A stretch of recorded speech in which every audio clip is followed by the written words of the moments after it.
Good morning guys! Dito ako ngayon sa probinsya, sa amin sa Davao. Ang daming niyo guys, so gagawa ako ng buko salad.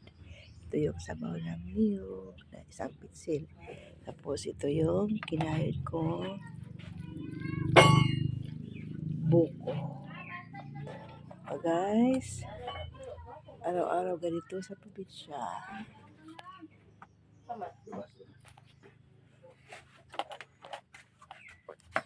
Yes guys,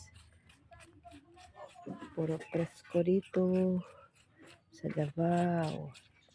Kasi pwede yugan kami, kaya ito, pag dito ako sa Davao, ito mga ginagawa ko. Kasi sa Maynila, mahal na to lahat. Biro mo isang buko, 35, minsan 50 pesos. Samantala dito, so kitin mo lang, nasa paligid na.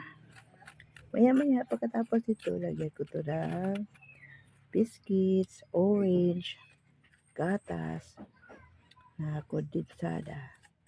Wow, tapos lagay sa ref. Tapos kainin, ayan.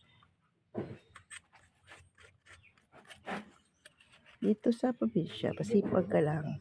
Puro presko yung mga kakain mo. Gulay. May backyard. Maraming manok. Yan. Kagaya sa Maynila, sa syudad. Wala kaya.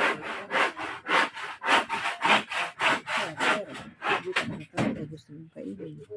Dito ang bunda. Probinsya. Dito na lahat. Okay guys. Thank you for watching. Thank you for watching my videos every day. God bless.